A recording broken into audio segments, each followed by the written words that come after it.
नमस्कार दोस्तों।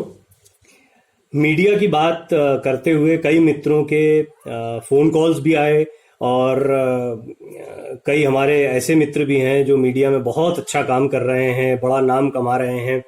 वो भी इन चीज़ों से प्रभावित हुए। आज मेरी बड़ी लंबी चर्चा एक मेरे ऐसे ही मित्र से हुई है। अब नाम इसलिए नहीं लूँगा क्योंकि अब सब काम भी कर रहे हैं और आपको बोलना है नहीं बोलना है ये मैं आपके अपने ऊपर छोड़ता हूं। लेकिन उस बातचीत में मुझे खुद चीजें कई सीखने और समझने को मिली। एक मंथन हुआ हमारा। उस मंथन में एक बहुत महत्वपूर्ण बात मुझे समझ में आई। हमारे मीडिया इंस्टीट्यूट्स में भी सब कुछ पढ़ाया जाता है, कॉमर्स नहीं पढ़ाया जाता है। मैं साइंस का स्टूडेंट रहा, मुझे जिंदगी भर लगता रहा ये कॉमर्स का क्या लेना देना है हमारे जीवन में। आर्ट वालों को लगता है ये कॉमर्स का क्या लेना देना है। आप विश्वास जानिए, ये कॉमर्स ही जो समझ जाता है ना, वो एक किसी भी फील्ड का हो, किसी भी सब्जेक्ट का पढ़ा हुआ, वो अपनी विधा में आगे निकल जाता है। मैं नहीं कहता कि विशेषज्ञता हासिल हो, सबके सब कंपनी सेक्रेटरी बन जाएं, चार्टर्ड अकाउंटेंट बन जाएं, ये मैं नहीं कहता। लेकिन निश्चित तौर पर इतनी समझ तो होनी चाहिए कॉमर्स की कि आप अपनी विधाओं को जो जितने भी आप प्रतिष्ठित लोग देखते हैं अपने क्षेत्रों में या जिन्होंने यश की प्राप्ति की है, ऐसा मत सोचिए कि वो अद्वितीय हैं या उनकी जैसी कला, उनकी जैसी प्रतिभा कोई है ही नहीं। ऐसा बिल्कुल नहीं है। प्रतिभा को रखा कैसे जाता है, उस प्रतिभा का इस्तेमाल समाज के सामने कैसे होता है, समाज उसको किस तरह से लेता है, ये भी बहुत महत्वपूर्ण होता है।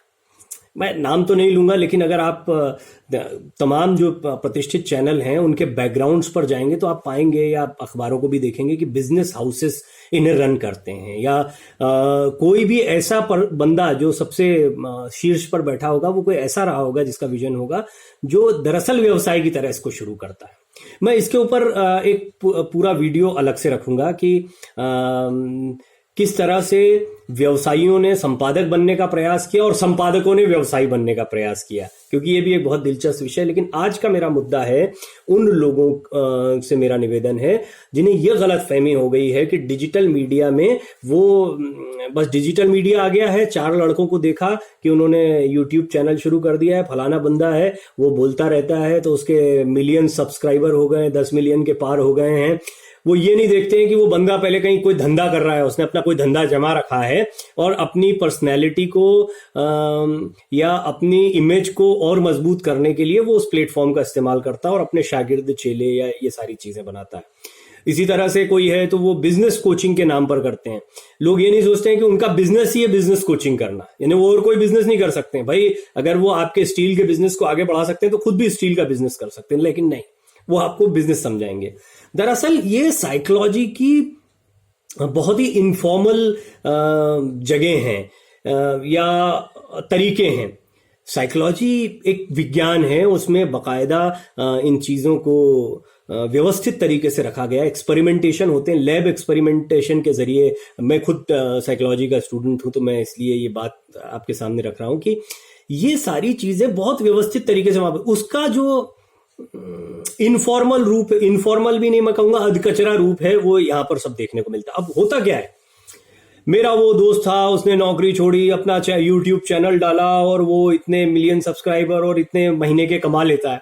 मुझे बड़ी हंसी आती है। शुरुआत से मैं डिस्करेज नहीं कर रहा हूं आपको, आप खूब यूट्यूबिंग कीजिए, खूब फेसबुक पर रहिए।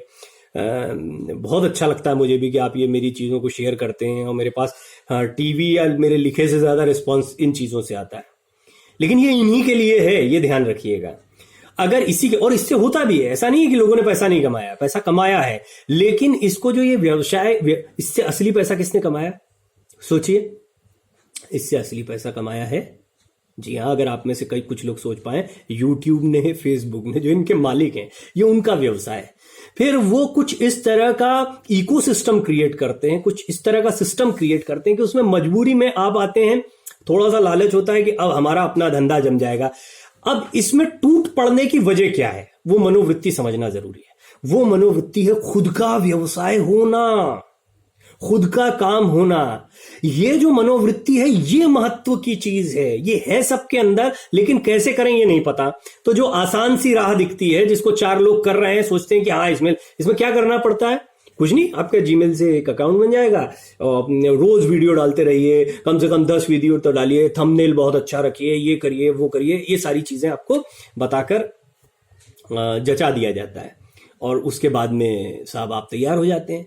और क्या होता है, मैं आपको अपने जीवन की ऐसी कई केस स्टडीज बता सकता हूं जो 3-4 साल पहले बहुत ही अच्छा काम कर रहे थे और आज फिर ठीक उसी जगह पर खड़े जहां वो अपनी नौकरियों के दौरान खड़े होते थे। तो कुछ समय तक उन्होंने यूट्यूब की नौकरी करी, ऐसा समझ लीजिए, वो भी अपनी शर्तों पर करी, चीजों को सीखा, कंटेंट जनरेशन सीखा, लेकिन अब समझ में नहीं आ रहा है क्योंकि वो इकोनॉमिक्स को नहीं समझ पाए और इनके सही इस्तेमाल को नहीं समझ पाए। हाँ, वो बंदे सही इस्तेमाल कर रहे हैं जो सचमुच अपना बिजनेस चलाते हैं, अपने चैनल को मोनेटाइज नहीं करते हैं और ये जताने की कोशिश करते हैं कि देखो भैया हम तो जनहित में, समाज हित में काम कर रहे हैं, और समाज हित में काम करते करते उन्होंने पैरेलल अपना बिजनेस डेवलप किया। मैं उनको बुरा नहीं कह रहा हूं, बिल्कुल नहीं, मैं उनकी आलोचना नहीं कर रहा हूं, मैं उनको सही बता रहा हूं, लेकिन वो अपनी इस स्ट्रैटेजी को कभी आपके सामने नहीं रखेंगे।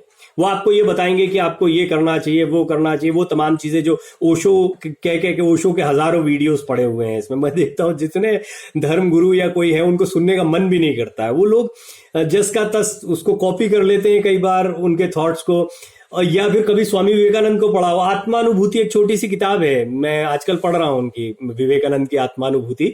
उसमें उनके अमेरिका में ही अलग अलग जगह पर दिए गए लेक्चर्स हैं। उनमें कल जिस लेक्चर को मैंने पढ़ा वो कैलिफोर्निया का लेक्चर था और मुझे इतना शानदार लगा वो, क्योंकि उसमें उन्होंने नाड़ी के बारे में, भारतीय परंपरा और पाश्चात्य संस्कृति में एक डिफरेंस है कि आप भौतिकतावाद को कैसे लेते हैं और भारतीय जो है वो मनोविज्ञान को कैसे लेता है, अब आत्मा के विकास, मानसिक विकास को कैसे लेता है। बहुत ही अच्छा एक्सप्लेनेशन है।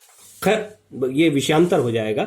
कुल मिलाकर आपको जो ये कंटेंट दिया जा रहा है कि भैया यूट्यूब पर चले जाइए, फेसबुक पर चले जाइए, इंस्टा पर चले जाइए, और अगर आप गंभीर पत्रकार हैं, भाई देखिए आप वो, मुझे पता नहीं आप जो ऐसे कुछ बच्चे भी सुनते हैं जो कि बहुत ज्यादा पत्रकारिता से ताल्लुक नहीं है उनका, लेकिन वो रिपोर्टर का बिल्ला अच्छा लगता है गले में टांगना, ये बताना कि हम फलाने चैनल के साथ जुड़े हैं, अपने यूट्यूब चैनल, और अच्छा है चलिए करिए, लेकिन देखिए ये पत्रकारिता नहीं है। पत्रकारिता इससे थोड़ा आगे का स्तर है और बहुत ही उसमें त्याग है, बहुत ही उसमें शोध है, पढ़ना भी बहुत पड़ता है, सुनना भी बहुत पड़ता है, खूब आलोचनाएं, खूब धक्के खाने पड़ते हैं और उसके बाद में तब थोड़ा सा कुछ आप बोलने समझने के लायक होते हैं, संवाद करने के लायक होते हैं। ये पत्रकारिता बहुत महंगी चीज है, ये उतनी सस्ती पढ़ाई नहीं है जितनी सस्ती अगर आप मैनेजमेंट कॉलेजेस की फीस और मास कम्युनिकेशन के स्टूडेंट, मैंने तो सुना है उसमें भी लूट होने लगी है, बहुत जगह पर लुटेरे संस्थान आ गए हैं,